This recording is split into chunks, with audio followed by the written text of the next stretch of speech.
एक जब बार फिर भी कर जाता है। हाँ हाँ। जी जी जी, मुझे दरअसल सुभाष जी ने कॉल किया। उन्होंने कहा कि एक काफ़ी बड़े स्तर पे सेमिनार कर रहे हैं, और उन्होंने जो जो विषय बताया कि सिनेमा में संगीत का क्या किरदार है, ये विषय जो है मेरे दिल के भी बहुत करीब है। तो मुझे लगा कि I owe this to my to my fraternity, to my craft, and then also to Subhash ji. तो मैं आया, और मुझे लगता है काफ़ी अच्छी चर्चा हुई। सुभाष जी अपने आप में इतना ज्ञान है इनके पास में, इतना तजुर्बा है कि इनसे आप अगर दो बातें भी हम बात करते हैं तो उससे भी बहुत चीज़ें मैं खुद सीख के जाता हूँ। तो मैं बड़ा खुश हुआ यहाँ पर आके। मेरा रिश्ता विस्लिंग वुड से बहुत पुराना है। जब जब सुभाष जी ने बुलाया मैं आई हूँ, और इस बार बहुत ही स्पेशल रीज़न था। अगर सिनेमा को सेलिब्रेट करना हो तो क्या बेहतर तरीका होगा सेलिब्रेट करने का, बजाय Subhash Ghai ji, the showman, the man of cinema के साथ सेलिब्रेट करने का। एंड जैसे कि मिथुन जी ने कहा, हर बार जब सुभाष जी से मिलते हैं बहुत कुछ सीखने को मिलता है, और ये एक और मौका था। आपसे जानना चाहेंगे सर कि क्लोजिंग सेरेमनी थी, किस तरह का ओवरऑल एक्सपीरियंस था आपका? देखिए, जब कोई भी फिल्म मेकर जब बहुत काम कर लेता है तो दो ही बातें होती हैं, या तो रिटायर हो जाता है या वो रीस्टार्ट करता है। जब रीस्टार्ट करता है तो मैं उनमें से हूँ। तो उसमें एक बहुत ज़रूरी बात ये होती है कि मुझे प्रेजेंट में क्या हो रहा है, क्या हो रहा है, आज की एनर्जीज क्या हैं, तो मुझे दोबारा सीखना पड़ता है।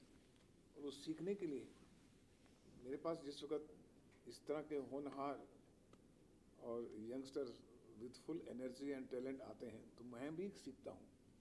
अब मैं उनको सिखा नहीं सकता, उनसे सीख सकता हूँ कि ये फ्यूचर है, ये प्रेजेंट है इस हमारी इंडस्ट्री के। और म्यूज़िक हो या फिर सिनेमा हो, Palak ji youngest voice, most beautiful voice today. तो मैंने भी आज इस इंटरेक्शन में काफ़ी चीज़ें इनसे सीखी हैं। वो बात अलग है कि हमारी एक म्यूचुअल एडमिरेशन सोसाइटी है, तो हम आपस में तारीफ करते रहते हैं। पर सच्ची बात यह है कि मैं भी सीखता हूँ, क्योंकि आज के बच्चे जो आपको सिखा सकते हैं वो उसको सुनना बहुत ज़रूरी है। फिर उसमें से आप अच्छी चीज़ें आप लेकर आप भी आगे बढ़ सकते हैं। और मुझे खुशी है कि आज मिठुन ने और पलक ने ये यहाँ आकर सब बच्चों को अपना एक्सपीरियंस शेयर किया और बहुत अच्छी अच्छी बातें बताई, जो कि बहुत एक महत्वपूर्ण है आने वाले जनरेशन के लिए भी। मैं शुक्रिया अदा करता हूँ इन दोनों का। Thank you. आपके आर्ट से, आपकी स्किल से काफ़ी लोग इंस्पायर होते हैं, आपको इंस्पिरेशन मानते हैं। कुछ म्यूज़िक के बारे में टिप्स देना चाहोगे आप लिसनिंग मोड के स्टूडेंट्स को? आप दोनों से सिमिलर क्वेश्चन। देखिए, टिप्स तो क्या है, संगीत एक बहुत गंभीर विषय है। तो ऐसे 5 मिनट के समय में हम ऐसे कोई टिप्स दे नहीं सकते। और मैं आमतौर से कहता भी हूँ कि ये जो कॉन्सेप्ट ऑफ क्रैश कोर्स है, और जो मैं इनको कभी इनक्रेज नहीं करता। मुझे खुशी इस बात की है कि विस्लिंग वुड्स ने इतना बड़ा इंफ्रास्ट्रक्चर खड़ा किया है, और मुझे लगता है कि सुभाष जी जानते हैं कि तालीम की सभ्यता क्या है हमारे देश में। तो मुझे लगता है वो जो प्रोसेस है, वो जो प्रक्रिया है, उसको बड़े गंभीर तरीके से और उसको बड़े सीरियसली लेना चाहिए। मैं एक लाइन में इस समय में यही कह सकता हूँ कि हर आर्टिस्ट को ज़रूरी है कि अपने भीतर की आवाज़ को खोजे। जब तक वो अपने अंदर की आवाज़ को खोजेगा नहीं, तो फिर he will just be a reflection, he will just be an echo. और दुनिया को आवाज़ ज़रूरत जो चीज़ है वो हमारे भीतर है, तो अपने भीतर को खोजें। मैं यही कहना चाहूँगी सिंगर्स के लिए स्पेशली कि रियाज़ करें। रियाज़ इज़ द की, उसका कोई शॉर्टकट नहीं है। रियाज़ करेंगे वो रियाज़ हमेशा काम आएगा।